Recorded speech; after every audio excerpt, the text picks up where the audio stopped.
Hello and welcome to this week's edition of UGASports Live. I'm Dayne Young, joined by the head coach and College Football Hall of Famer Jim Donnan. Roddy DeBolsi, the publisher of UGAsports.com, is traversing through Italy at the moment. So Kirby Smart says he couldn't go there because of Mississippi baseball for his kids. And Roddy's taking up for that spot right now. Coach, SEC Media Days this week. That's why we're chatting on Thursday. We wanted to take in a lot of the information coming out of Nashville.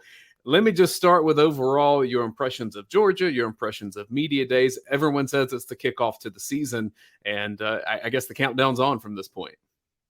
Yeah, I mean, it's just, that everything's starting up when the Media Days crank, and other places around the country are having them. I think Pac-12 tomorrow, ACC's coming up, Big Ten. But the one everybody's looking for is see what people got to say about the SEC. And, from my perspective, you've got some good sound bites here. I just thought Kirby Smart was spectacular at the podium. He's an A1 coach, but he really is an A1 promoter of the program, and handled the questions effortlessly and really seemed very relaxed and confident, which he should be. But at the same time, everybody's shooting at you. And as we know around here, a lot of people have been talking about the recent situation with the Atlanta paper and all that. But I really thought that Georgia did a good job of standing up for what they knew was right. And it was a good week from a standpoint of reestablishing that Georgia does have the right kind of leadership and culture here.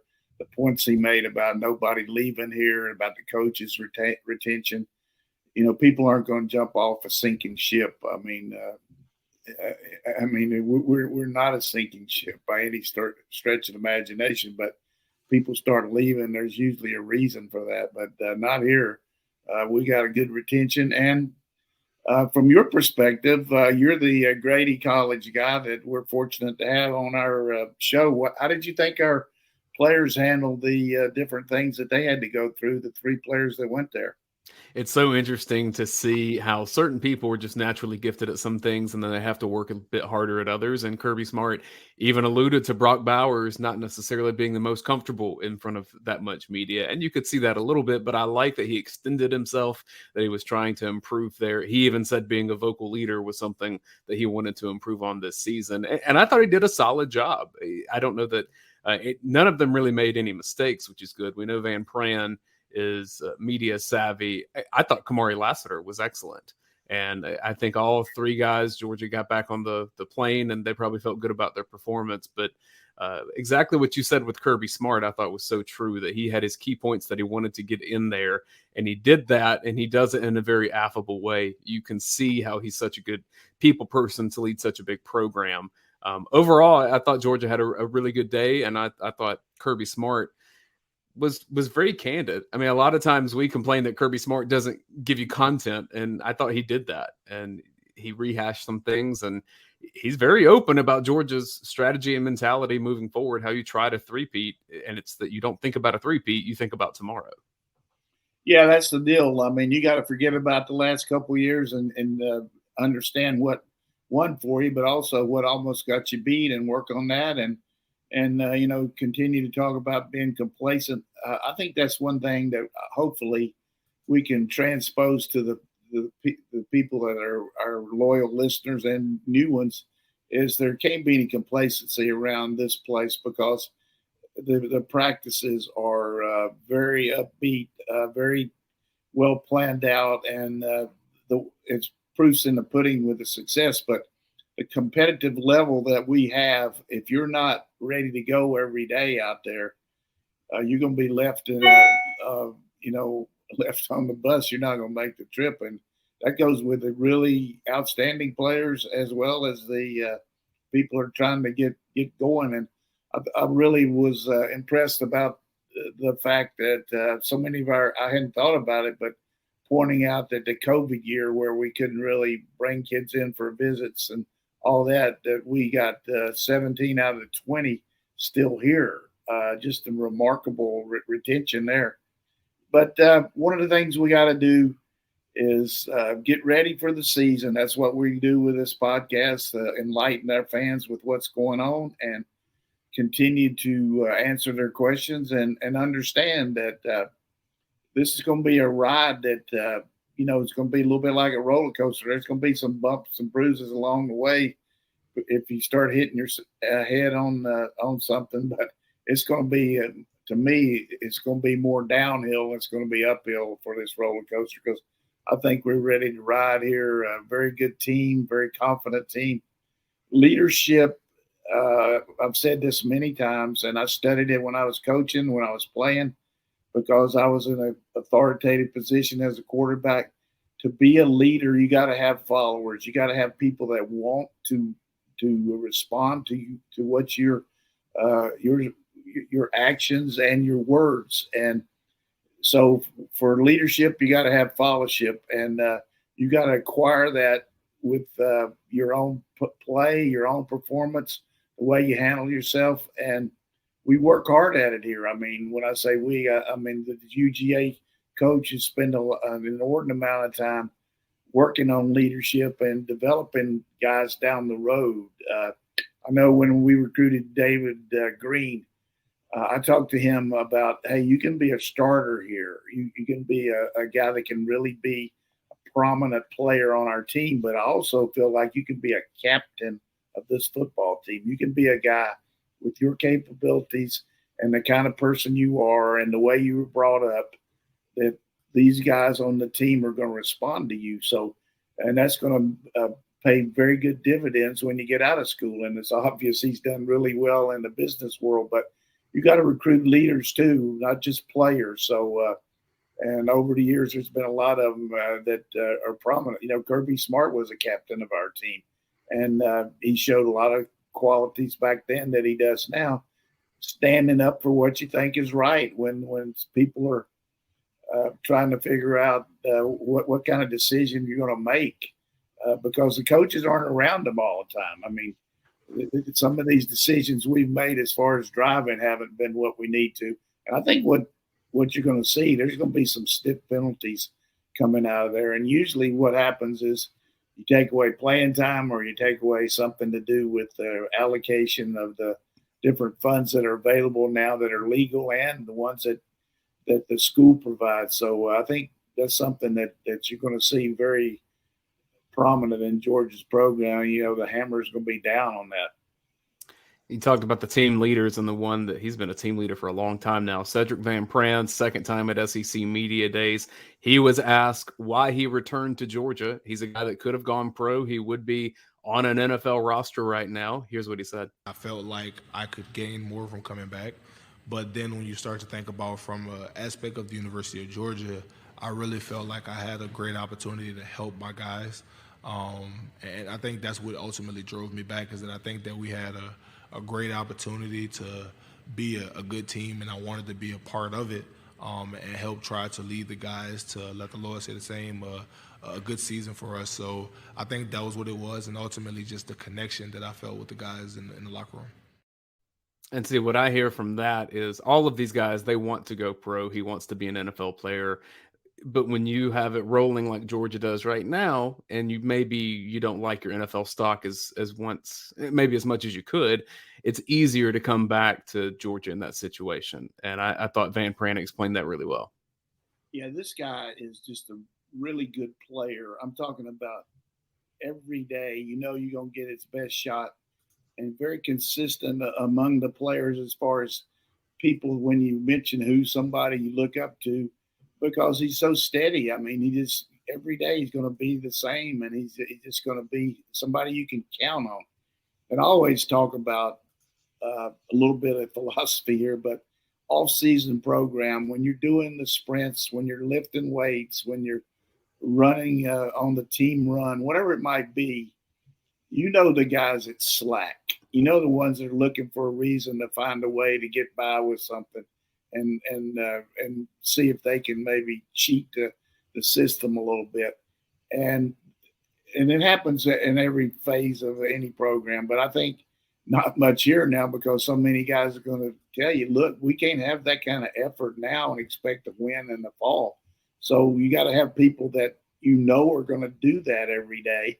And the 3 guys that Kirby took, I promise you don't have any slack every day they go after it. Kamari is just another guy that's got a lot of pride. He does a good job of playing consistently. And then, of course, Brock Bowers. I mean, this guy is Mr. Energizer Bunny. I mean, he goes hard all the time. So, and this is not just a promo for Georgia football. I mean, in a way it is, but I'm just telling you, they're not winning just because they got good players. They're winning because they got excellent coaching, training, nutrition, everything that it takes to be a winning team. You hear these people talking about Georgia.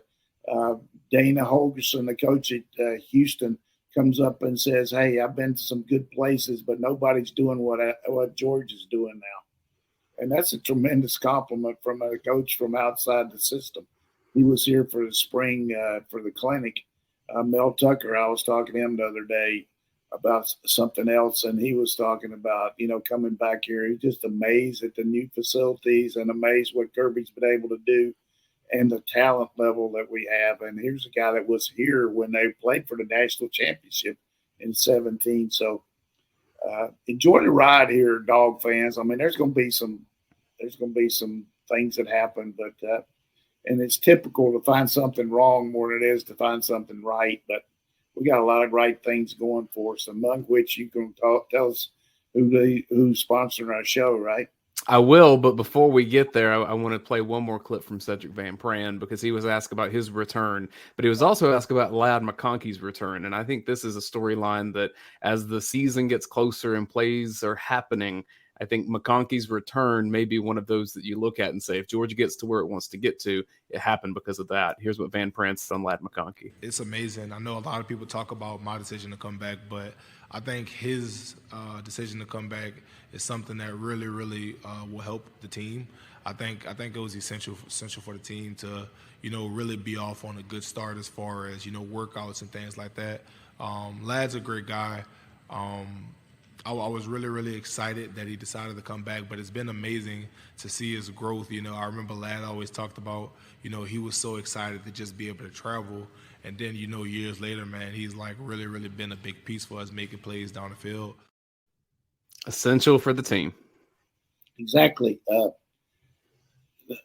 I just can't, I don't know how to phrase this to make it any better, but if you talk about a guy you want on your team, when you got to have a play, we got a lot of them that are close, but you talk about Mr. Clutch. Every time he drops some passes, everybody's going to do that. But when you got to have it, this guy's going to do it. I mean, when you look at that run he made against Mississippi State, I remember 3 years ago when he played in early, first time you've ever really seen him a whole lot against Auburn, breaking through on that 80 route down the middle. He's just a quality guy, and I'm really impressed with the way he's built himself up a little bit. He's cut. I mean, he's really looks even bigger than he was last year, and that seems kind of ridiculous because he's not a big guy. But this guy is, if he takes off his shirt, you can really see this guy is somebody you don't want to get involved with in any kind of tussle. Tough guy, too. He plays through injuries because he was hurt pretty much all of last season, especially the latter half. That's a really good point. I forgot about how his leg was bothering him throughout the playoffs and throughout the end of the year. And I remember talking to him when they were getting ready to go to Cali, and he was saying, I really feel the best I've felt because I've had a chance to rest a little bit and feel like I'm going to kick some butt this week. I want to make a mention real fast of a family friend, a man named Mike Sweat, who passed away from Dublin, Georgia, where I'm from. And my connection to UGA goes in large part through Mike and his wife, Kathy. Mike passed away this week. Big Georgia fan, Georgia donor. If you were at Foley Field for baseball games over the last 15 years, you likely saw the sweats there pretty close behind home plate. And just can't say enough good things about him. He taught Sunday school at the church that I grew up going to. When I was in between houses in Athens, they let me stay at their condo in Athens for 3 weeks. Didn't ask anything of me. Mainly just wanted to be able to see our kids and go out to brunch with us. And just sending a lot of love to his family. I know in Dublin they mean a lot, and there's a lot of people around this state that love Georgia, that mean a lot to Georgia, and that were inspired by it. So condolences to his family, sending a lot of love, and just wanted to do that before we get to a break here. Now let's chat about our friends over at Athens Ford. They've been a longtime sponsor of all we do. And Coach, they are sponsors of our UGASports Watch Along show, which will return for, I believe that will be its 4th season at this point. Mostly wins, even though the first time we did it was a loss. Athens Ford, they have more cars on the lot every time that I've gone by there, and it's over on Atlanta Highway, so it's very convenient if you're coming into Athens. Currently I have 481 vehicles out on the lot. One of my coworkers has one of those new Broncos, and I'm seeing them on the road all the time. So if you want a Ford Bronco, go out there and chat with the folks at Athens Ford, and we really do appreciate what they do for UGAsports.com. You're not going to have a better experience, have a better service. There's a lot of folks around Athens that can attest to that. So thank you to Athens Ford. Coach, we talk about Brock Bowers a lot on this show, and how could you not, because of who he is and what he's accomplished. I know that I gave that little spiel about how I thought he did at media days, and you could tell he's not the most comfortable in front of microphones. He would rather run and catch a ball than talk. I'm curious how you thought that he did with all that attention and publicity on him, because this won't be the last time. Yeah, he seemed like he embraced the situation. I mean, he's making a lot more money than any of those guys that are asking the questions. So, so he was up there, and it helps his brand. I mean, I just saw where he's one of 7 athletes in the country coming out with this new energy drink that the Rock's sponsoring.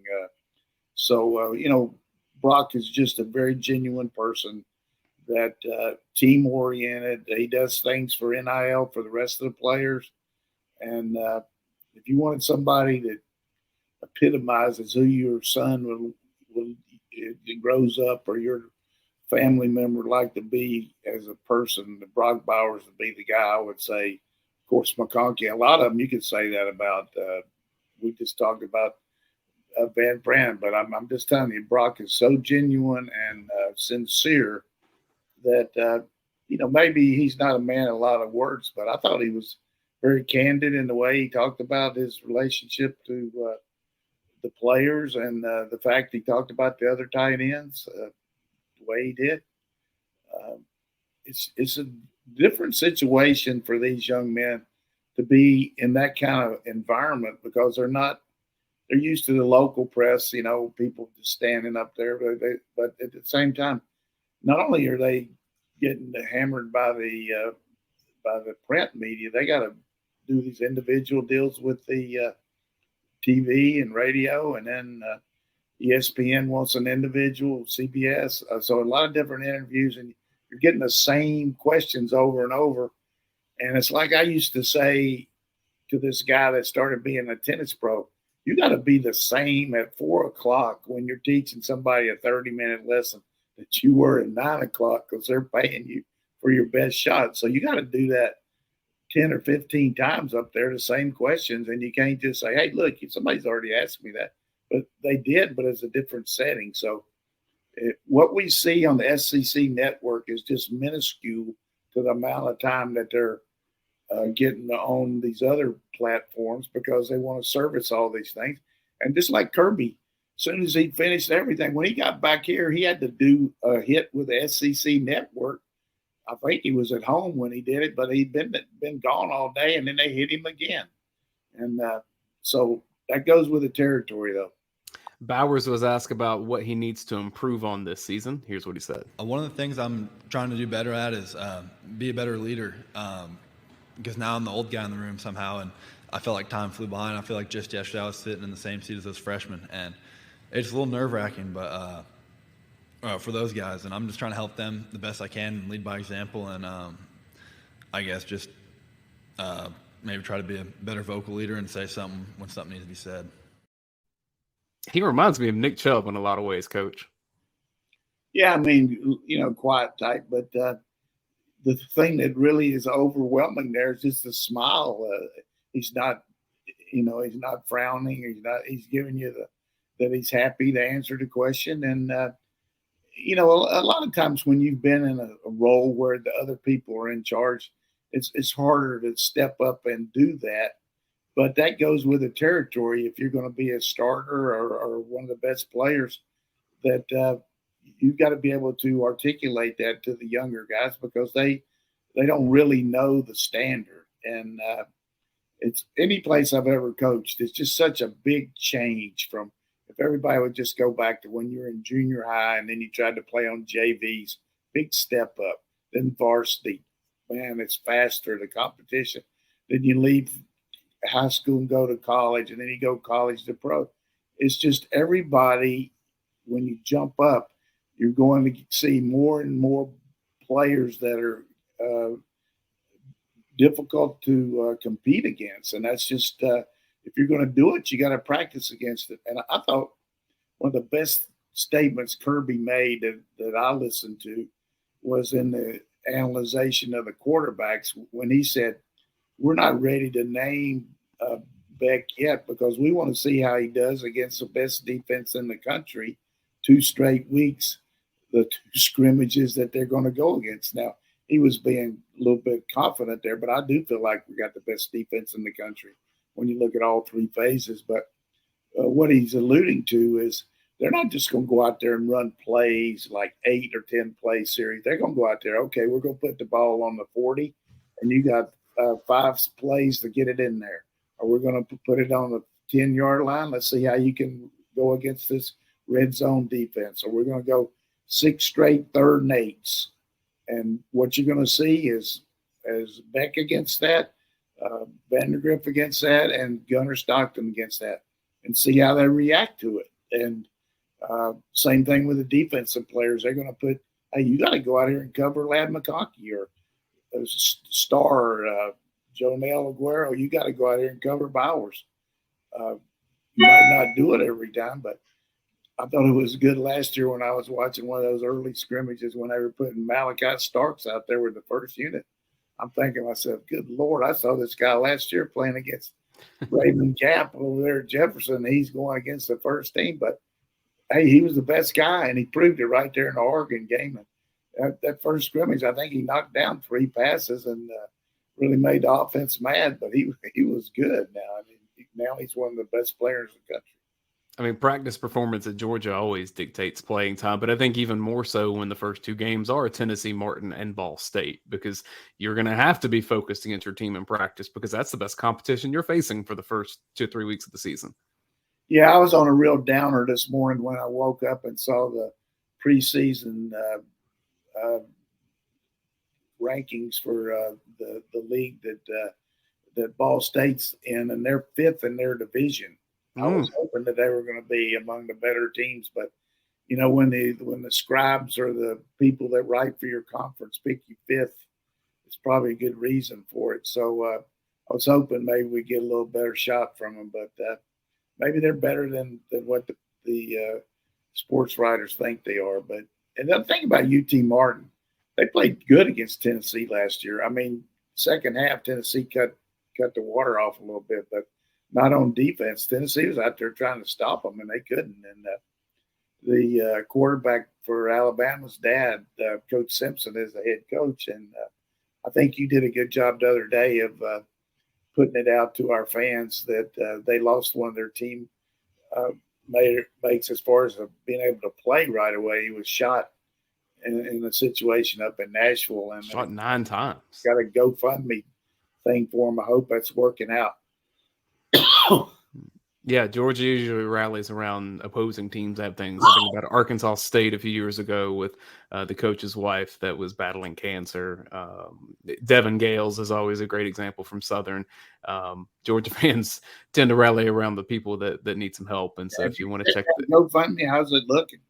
I haven't checked it recently, but I'll check it and put an update on the board later on. I hope some people have some chance to help them out. Brock Bowers was also asked about Georgia's culture with a lot of the conversations that have happened since the offseason began. Yeah, I think we have a very strong culture among players and coaches and everything, and we've had numerous meetings about just what we can do better on and off the field, and I think we've done a pretty good job at blocking out the outside noise and focusing on ourselves and focusing on the stuff that we can get better at personally. Pretty canned answer, but I thought it was important that players were asked that, because a lot of times Kirby's asking, he says, well, talk to the players about the culture. And you ask them, and that's what they said. Yeah, that was a good answer. And no matter how much you tell them, these kids are going to read social media. They're going to read what people say.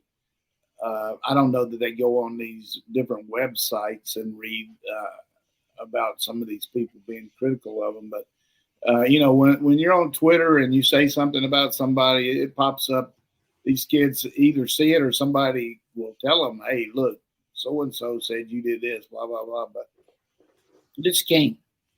I just don't know how coaches can keep them focused because of all those distractions. But it's definitely something you as he mentioned, Kirby and the coaches and the counselors are talking to them. Look, we know what we're all about. You know what you got to go through. You know the standards. We've had some guys that made mistakes, but as a whole, our culture is based on you doing this, and this is what we do.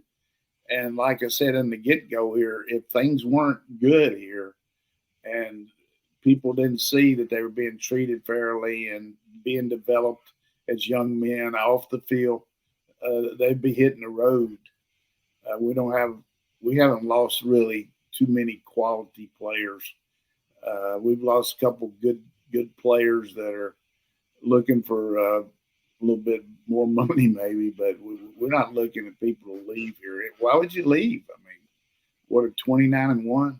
Yeah, well, I mean, if the reports are true, there's some players that had more money elsewhere came to Georgia instead in the recruiting process. Yeah, I think it gets to be a point where, like one of the things that I know our coaches say, look, you got to look at what's going to be your long-term interest. Sure, short-term, you might make this or make that, but they walk through that facility down there in the end zone, and it's got the amount of money that all the different pro players are making, particularly the ones after their first contract where they get the second big one. And it looks like the New York Stock Exchange, the ticker going across there, Roquan Smith, $100 million, whatever it might be, Matthew Stafford, all these guys played at Georgia, and it's a good idea that for these young men and their parents to listen to, hey, we'll do all we can to help you, but we want to be fair. We got to look everybody in the eye. And I think one of the things the coaches have to say to the guys in the locker room is, look, so-and-so might be making more than you, but that's the way life is. I mean, you're going to have a job, and you're going to go out there and if you're worried about what somebody else is making, instead of getting your butt in gear and doing all you can to do what you got to do, then you're going to have a hard time. So you got to work with them on that too and counsel them. One of the players whose name is on that ticker is Ben Jones, and he's been in the NFL for a long time at this point. He's a lifer up there, and he was at SEC Media Days playing for the Titans, being in Nashville. There was a fun little exchange I saw with him and Kirby Smart, where Kirby was saying, "I couldn't get you to come to Alabama. I tried hard," and he didn't know the connections that Ben Jones had to Georgia. That was cool. I mentioned on the last one of the things I always liked about it was having a chance to see some of those guys that you recruited, because you play them in the game, they leave real quick and you don't see them before the game, but just say hello to them and ask them a few things. And that was kind of that kind of interaction there.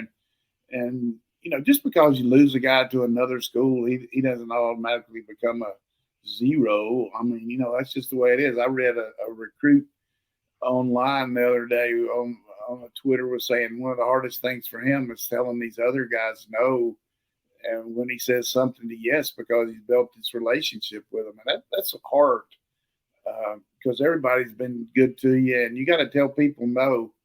And in the end, you got to have some backup from your coach and your parents and all, because some of these guys are ruthless. They're going to just keep pounding you, and you got to be strong in your conviction and stick with your decision.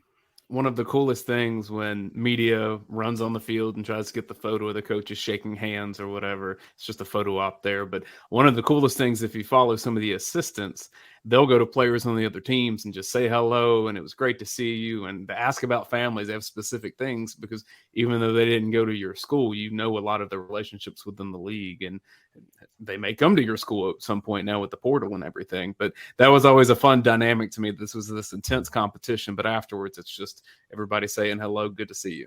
Exactly. Let's talk about our friends over at Dead Soxy. If you want to get, Roddy calls them your lucky socks, and they have all different colorways, including red and black for Georgia, some that look just like the classic silver britches. And yes, they are closer to silver than maybe the gray ones that Georgia dons every now and again. But these socks are great. Coach, I know you know socks well. Burlington, North Carolina, you talk about it a lot.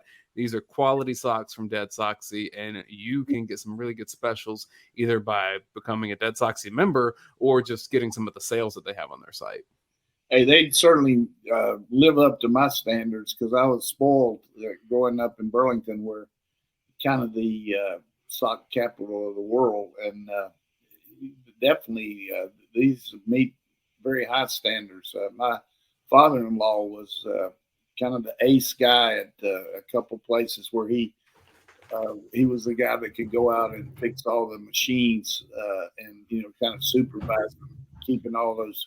They went for three shifts, kept going all the time, and so I've had a real history of socks. So definitely, I feel good about the socks that Roddy's brought some over here. A couple I've worn them. They're very good. Yeah, and I like the no-shows. That's what I keep around as well. So you can check these out. They'd be great. Hide between your shoes, but really good quality socks. Also, we need to chat about our friends over at Academia Brewing Company on Atlanta Highway. So if you're out checking out Athens Ford, stop in and check out the beer selection and really good food over there. One of my favorites is the flatbread that they have at Academia Brewing Company.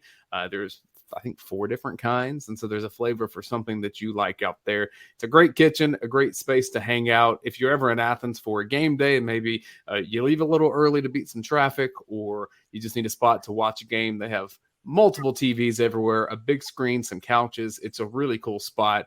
Go over to Academia Brewing Company. They've been supporting Georgia for a long time. They're Georgia fans, and they're fans of UGASports.com. And I'm a fan of Academia, so go check them out. Or if you just want to buy a great beer to have at home for the rest of your summer, maybe you're doing a beach trip, grab some Academia. You can buy it there, or in the Northeast Georgia area, you can buy it from wherever you buy your beer.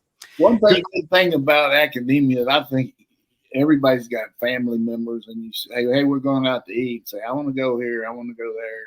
There's all kind of different ideas, and you can't please everybody. When you go to Academia, I've never been to any place that has so many different varieties of different kinds of food. Now, you got specialty places everywhere in Athens, which are great, but if you want to just please everybody, go to Academia, because you got a chance to get, whether it's wings, flatbread, whatever you want to have.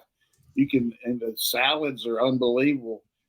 Sandwiches are just too big. You got to take something home when you cut one of these babies up. So I feel good about that. If there's some indecision involved and you're the head man and you got to make a decision, just drive right over there. It's right beside racetrack over there on Atlanta Highway, and it's easy to get into, and always got plenty of parking.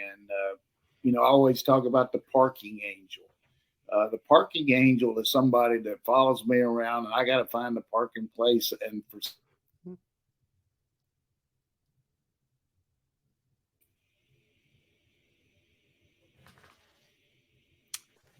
might have lost you there for a second, Coach. Maybe my connection, but yeah, I agree. Academia, a great place to park here. I want to talk about Kamari Lassiter for a second. I was a bit surprised that he was one of the ones going to SEC Media Days. You predicted that accurately, but I thought he did a really great job. And did you make this point last week that it's a bit of needling that he is from Tuscaloosa and you take him to Media Days? Yeah, I think subtly there was a little deal there when somebody's going to say to you, "Well, where are you from?" And say, "I'm from Tuscaloosa." And I mean that just, especially when we've been doing real well here. So I don't know that was the reason, but he deserved it. His own field play deserves it. If you just look at the different position on the team, we had two on offense, one on defense. He's played special teams too. So, and very articulate. And Kirby brought out the fact that he, uh, talking about his family, how proud he was. He had that K3 on there, to represent his mom and dad and himself. Uh, I thought it was a real token of love there to have that. And who cares what anybody thinks? If somebody said, "Well, that's gaudy looking," or whatever, hey, it's something that the kid really believes in, and he thought it was important to, signify to everybody how much his family means to him. So it was a tremendous show of respect by Kamari. From Tuscaloosa to Athens, here's how he described his UGA experience.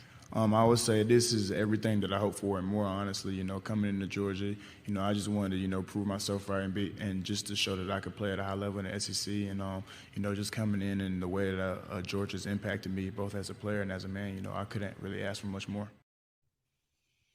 Couldn't ask for much more. One of my favorite, go ahead, Coach. That's pretty impressive. One of my favorite things to play with media days is, and you know this from the other side of it, but all the sports comm staffers that they coach these players up, they kind of give them the talking points, maybe the team mantras to throw in there.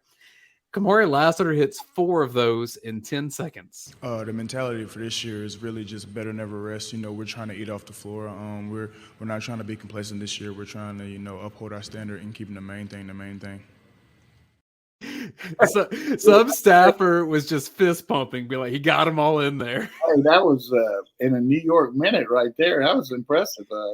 It's hard to have that kind of retention and get it out there. It's like when I used to be on television and they'd say, "Hey, you need to get it out of there quick because we got to go to break." And you're trying to think about it. And they say, "We're going to break. We're going to break. We're going to break." That's going in your ear and you only got so much time. But the worst thing is when they say you only got 20 seconds. And so, I start out and say, "Well, I'm just going to tell you about Georgia's team on defense. They got good linebackers."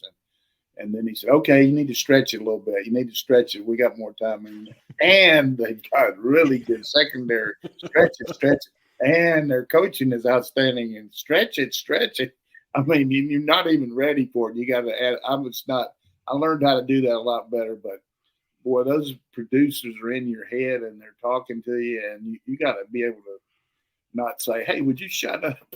I mean, it's hard to do. It takes elite concentration to be able to listen to something in your ear and have to speak on air. It's hard.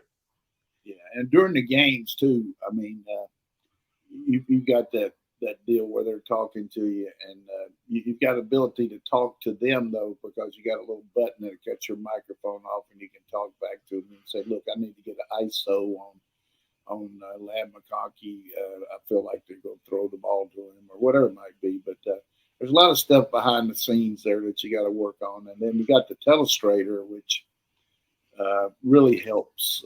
You can tell a lot about how much somebody really knows and thinks and quickly when they do a broadcast. When a guy can telestrate the play right after it happens, that to me, the guy's got a good knowledge. But when they come back after break and they've had a chance to see it 5 times during commercial, draw it up like they're Newt Rockney.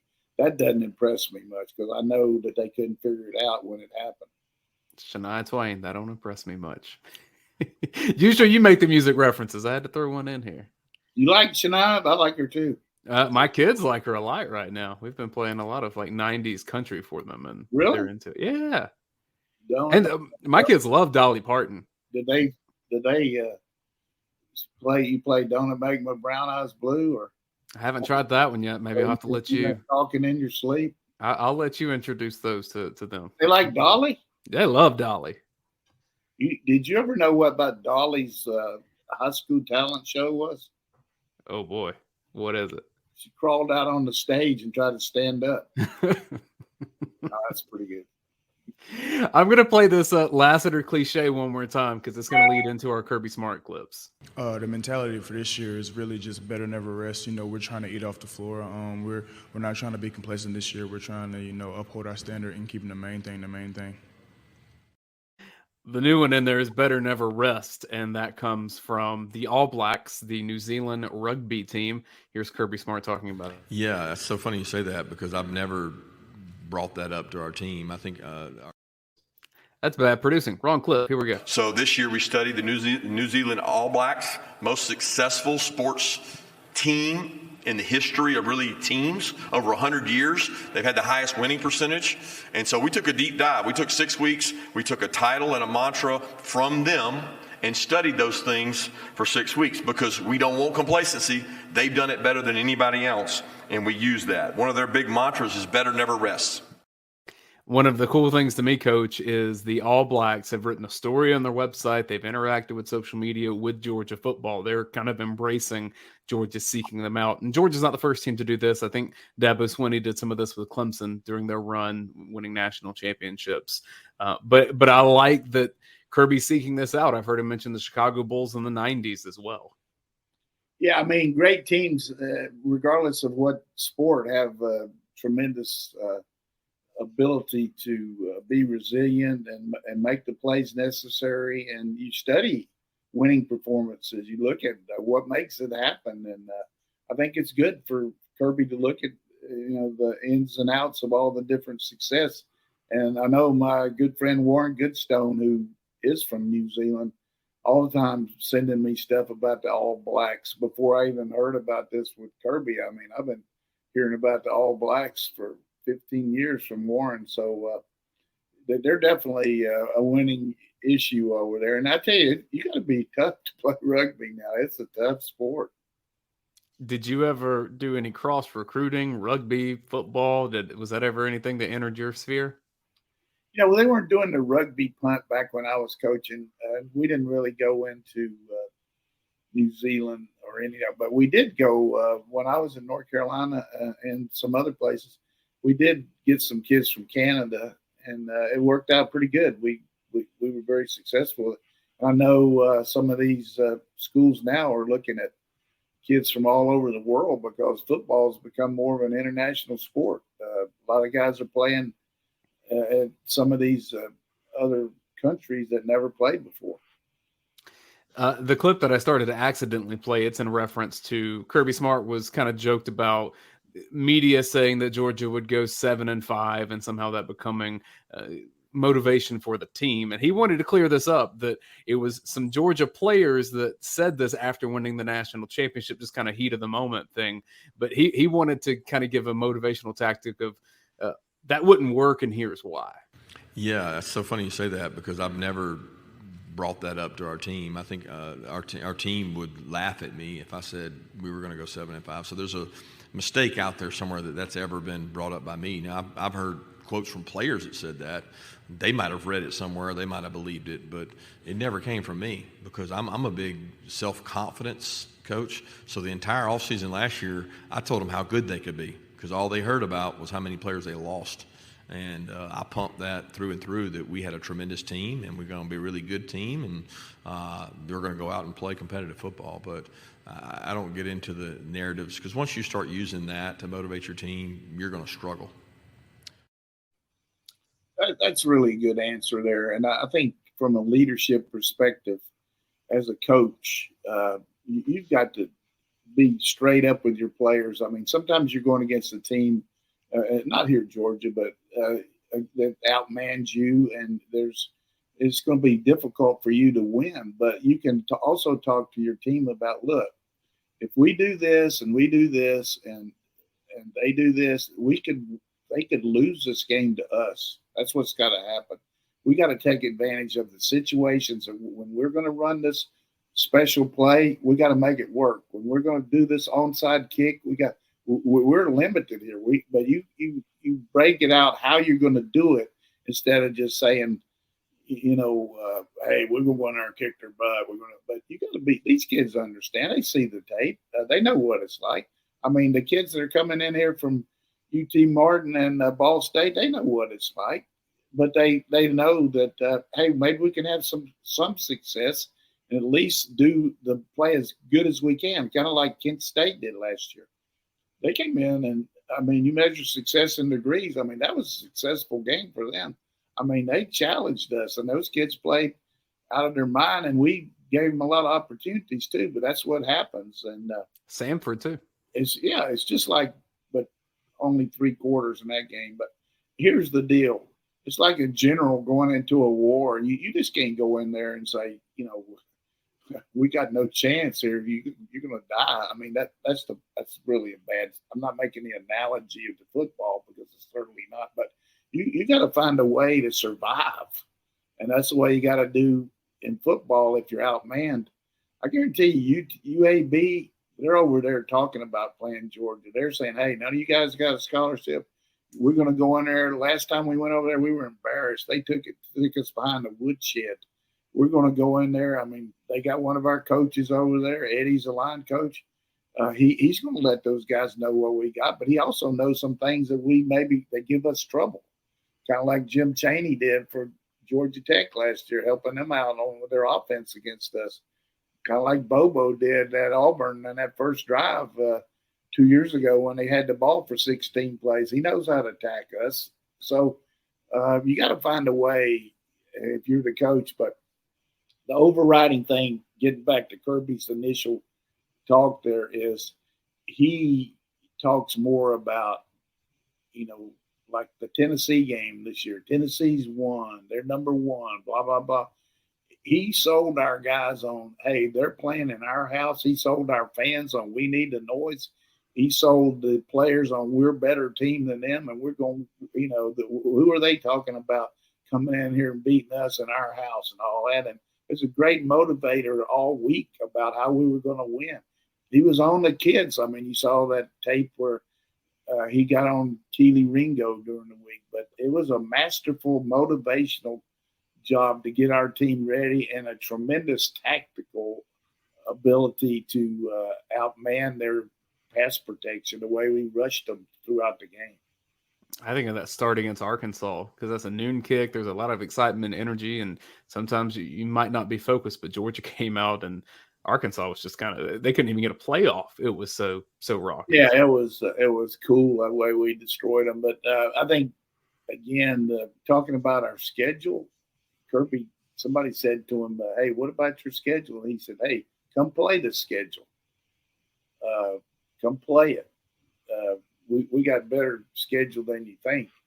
I got some notes on that in the next commercial. I'm going to read it out to you about our schedule a little bit. But it's just it is what it is. We can't help it, Oklahoma situation with coming in the SEC. But just enjoy. Hey, come in there and tailgate, have a good time. You're coming to see Georgia play. You're not worried about who they're playing. Everybody's talking about how good Kentucky's going to be. South Carolina thinks they're going to be better and all that. But I'm just going to tell you about South Carolina. Do you know how many times they've beaten Missouri in the last 4 times they played them? Oh, gosh. The way you're saying this, I'm going to say 1. None. Yeah. 0-4. Do you know how many times they've beaten Texas A&M since 2012, playing them every other year at Texas A&M? None.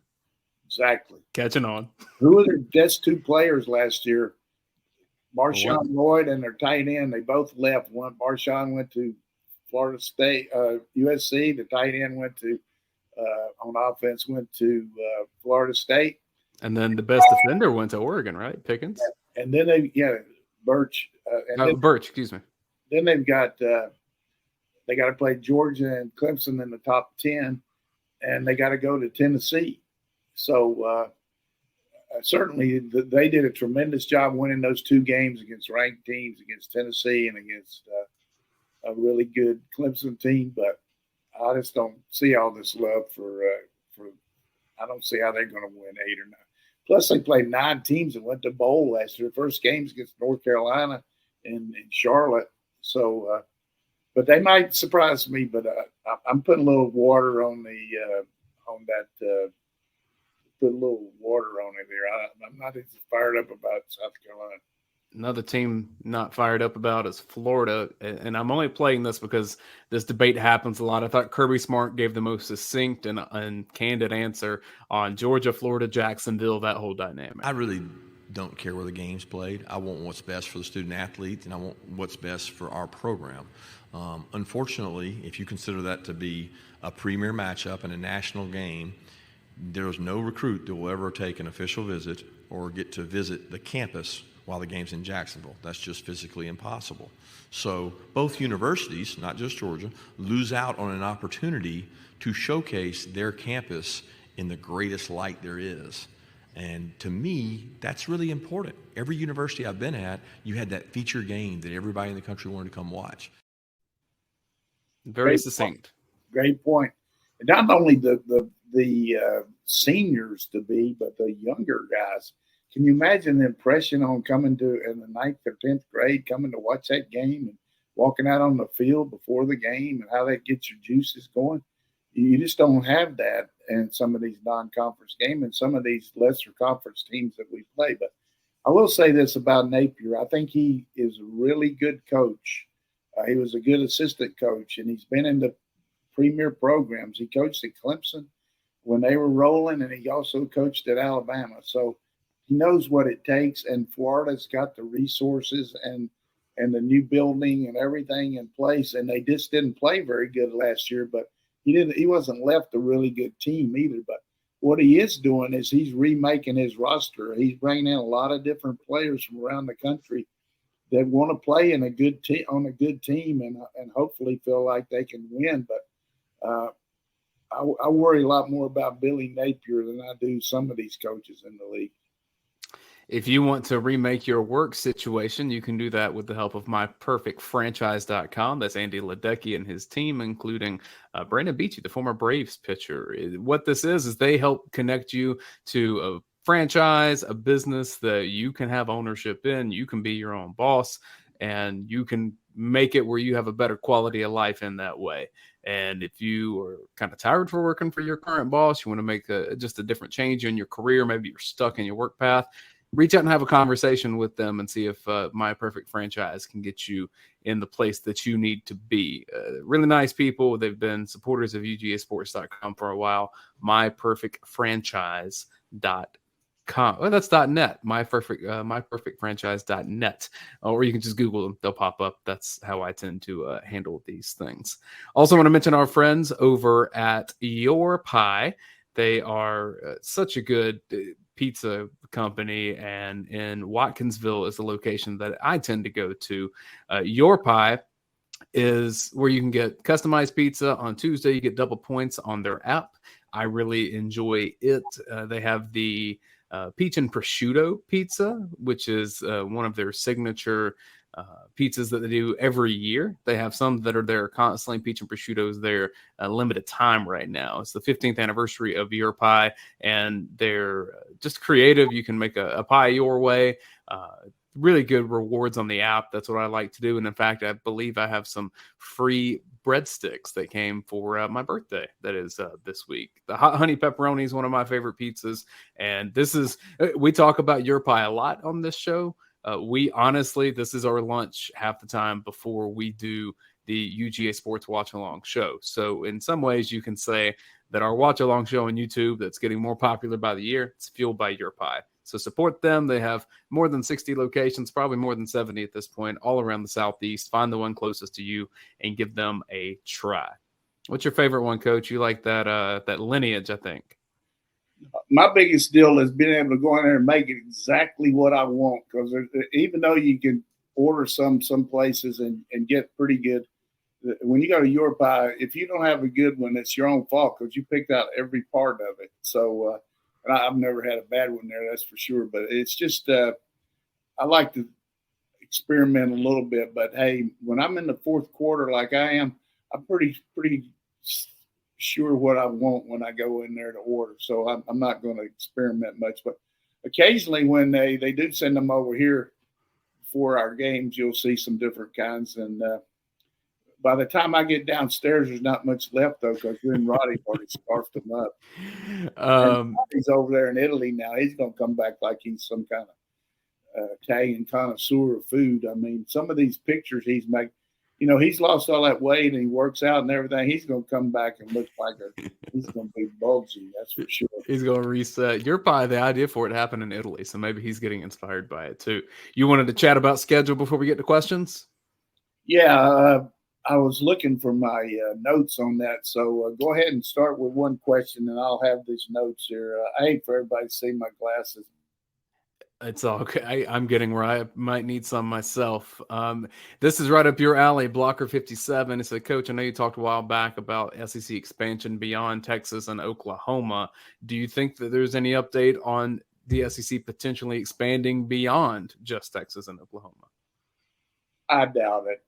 Unless they go to these super conferences where, you have 2 or 3 Big Ten all of a sudden becomes real big and starts taking North Carolina, Virginia, and then ACC disbands and we take Clemson and Miami or whoever it might be. I just don't see it right now, but you never know with these TV dollars. I mean, who knows what's going to be doing it.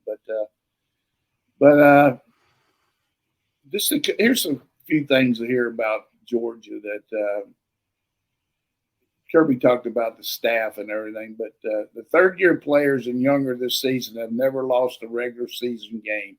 We played 4 of the 6 New Year's Six bowls in the last 6 seasons. No player on this team has lost a bowl game or been to a bowl other than a New Year's Six game. 34-1 at home since 2017, won 9 games in Atlanta since 2016 in 7 seasons. Schedule notes. Road SEC games, Auburn, Vandy, UT Tech, all won 2 of their last 3 games of last season when playing us out. Home SEC games, Missouri, Carolina, Kentucky, Ole Miss, all went to a bowl game. We were scheduled to play Oklahoma until they left joined our conference. In future years, we're scheduled to play Clemson, UCLA, FSU, Louisville, and Ohio State. So, hey, that's some good notes. Well, the schedule gets tougher with just the SEC restructure, too. That game at Texas next year, that's going to be a barn burner. Yeah, we play at Texas, play Clemson in Atlanta, and at Alabama. That's pretty tough, man. It doesn't get much tougher than that. Question from John Adams, 88. Which freshmen are you most excited to see on special teams as they earn their stripes? And then also, do you expect Dan Jackson to be healthy and get playing time again? Well, Dan Jackson is a special teams phenom. I mean, I think he'll come back and he'll be a big part of that, and he'll help us if he's not a starter back there. And they put Bullard back there, and he's not a starter. Then he'll be a guy we'll use in a dime situation where maybe put him in at safety and play Bullard at the other star, so you'd have Aguero or Smith at the star, and then Bullard up there. But as far as the freshmen on the special teams, I think Aguero is going to be really good there. All of those linebackers can really run and then play, and then Harris at corner, I think he'll jump in there and be a really good special teams guy. And then sometimes some of these offensive guys, I know the one we got to find somebody to return punts for sure. Of course, we know that Ladd can do it, but we'll see if Lovett comes in there. I consider him a transfer as a new guy. He could come in and help us there. JBH 3RD sent this question, and I kind of alluded to this earlier. Said I'd love to hear you and Coach Donnan talk about the penalties that Tennessee received with the recruiting and Jeremy Pruitt things, and how you see that affecting them in their competition in the SEC in the next few years. Well, I mean, they got to be ecstatic. I mean, the way the NCAA is doing now, they figured out that they're not going to penalize student athletes and staff that had nothing to do with the previous inequities. So they didn't lose a bowl game or a postseason play, and that's what Heupel and his staff wanted more than anything. They got to pay a big fine, but that's basically something they'll get from the bowl game anyhow. A lot of these were smaller things. Some of them were bigger, but let's just face it now. If you want to get somebody, you can get them if somebody on your staff turns you in because they know the insides and outs of what's going on. And usually the ones that get punished the most are ones that get turned in by their own school employees. And in the case of Tennessee, I think the Tennessee administration wasn't too, as much as they hated to get turned in, it helped them in the fact they don't have to pay any money to Jeremy because he certainly violated his contract from that standpoint. I'm making a prediction that you will see Jeremy Pruitt in the SEC again. I don't think it's a head coach, but seeing Bobby Petrino back in the league, give it a few years. Hey, Hugh Freeze did a whole lot more. He wasn't named in some of those things at Ole Miss, but you got a guy that's got three rental cars on your team, and Laramie Tunstall, yeah. He had 3 rental cars at one time. They had guys coming in for unofficial visits from everywhere. They had the school store there where you just walked in there. Let's just pretend you're over there at the university bookstore here and you come for official visit or unofficial. Just go over there and get what you want. Here, go through it. Hey, it's like walking through Academy Sports or something. So he got out, though, without getting institutional control from his standpoint. Maybe he didn't know a lot of that, but he was the head coach. And then, of course, he had the situation with the later. But he's coaching at Auburn now 6 years later, so who knows?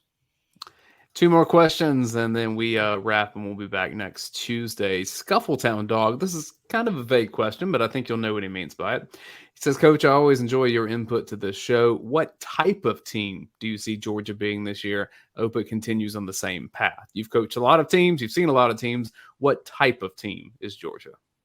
Give me a D. Give me an O. Give me an M. Give me an I. Give me an N. Give me an A. Give me an N. Give me a T. Dominant. Good spelling. A dominant football team. Defensively, offensively, can be explosive. I just think we got proofs in the pudding. We got to do it, but we got some guys that are capable of dominating the game on a lot of different phases. So I think it's going to be a dominating football team. And then finally, longtime fan, he asks a ton of great questions each week. UGA alum 95, does the loss of Smoke Bowie cause Georgia any serious depth issues at defensive back, or will Georgia need to get a transfer defensive back to replace him? And I should mention next week we'll pick up our series kind of going through position groups, and we'll get to defensive backs. Smoke Bowie not on the team anymore. No. Good answer there. I mean, Smoke had some ability, but he wasn't even in the too deep, even close to it during spring. And he's a smaller guy. Just didn't work out for him. I hope it works. He's going to go to a JUCO. I hope it works out. But there's a tendency to talk sometime about guys that you lose or leave. And certainly we've got a very good situation there at defensive back as far as numbers. These 2 young men that came in from Charlotte at the beginning of the summer that weren't here in the spring have jumped in there, are going to be good players. I like our secondary. I think it's a strength compared to last year. I mean, the depth that we have in the secondary, among which getting Dan Jackson back and the leadership he provides and the knowledge. Our defense is going to be in the back end is going to be really, really good. Well, I'll go ahead and tell you, I'm excited to just fawn over Aguero. You mentioned him a second ago, but when you say off the hoof or first off the bus kind of guy, I'm not an expert in this, but I can tell you, just seeing him at G-Day, there ain't many people that look like that. His speed, size, he's got the whole package. Exactly, and you look at that at every position. I mean, when you look at the Hall in the defensive line, and then Harris and all these different linebackers, and we talked about we hadn't heard a lot about Bowl up and up over the spring, summer workouts, as he's doing a really good job. So he's going to have to with the Munden situation, not being ready early. So these younger linebackers can get a chance to focus on their technique, but also be part of special teams and learn the system and jump in there. But I like the competitive part of our fall camp and the fact that anything you see at practice is going to be what you see in a game. You're not going to go against many better players than you're competing against in practice. It'll be here before you know it. I can tell you final preparations on campus are happening for students to come back. And so fall football is coming, and Georgia will play a home game as a two-time defending champion soon enough. We're excited to chronicle that with you. Thanks, everybody, for watching this show, supporting UGASports.com. Coach, it's always a joy to get to do anything with you. I consider you one of my favorite people on this earth and a family friend. Hey, it was good to be with you. And I don't know, when's Roddy coming back? Is he going to stay over there for indefinitely? Has he got did anybody give him a return trip, or what's the deal? Yeah, I'm not sure. We'll have to figure that out. He may stay over there for the season, and me and you just take the reins of the watch-along show for the rest of the time. I did see, giving a little love to rivals, I saw where Georgia, the UGA, what's the name of it? UGASports. Had the most of any website of any rivals in the country last year. Yeah, it was most views on pages. I mean, that's awesome. I mean, certainly Georgia's team didn't hurt, but goes to show you the kind of content that you guys provide. And I tell you, you work at it hard, and you got a lot of competition, but it's really good to see that the people that listen to us get a chance to read what you guys put out there. And of course, I like to watch the podcast you and Brent put out on talking about, different plays and things like that and how they work. And I'm hoping that we're going to continue our podcast this year about talking about the other teams too with you and Brent. You snuck in a Dolly Parton joke. Did you have a joke you wanted to get in for the show, or are you saving it for next week? Yeah, I was going to tell the one about the Gators, but I guess I will. But, Billy Napier's talking to his team, and he said, I got the team doctor wants to make a comment to you, to all of us, that we got an issue. So he gets up there and he said, man, says, we got 12 new cases of gonorrhea, and you guys got to watch it. And one guy in the back said, I sure am glad. I was getting tired of that Gatorade.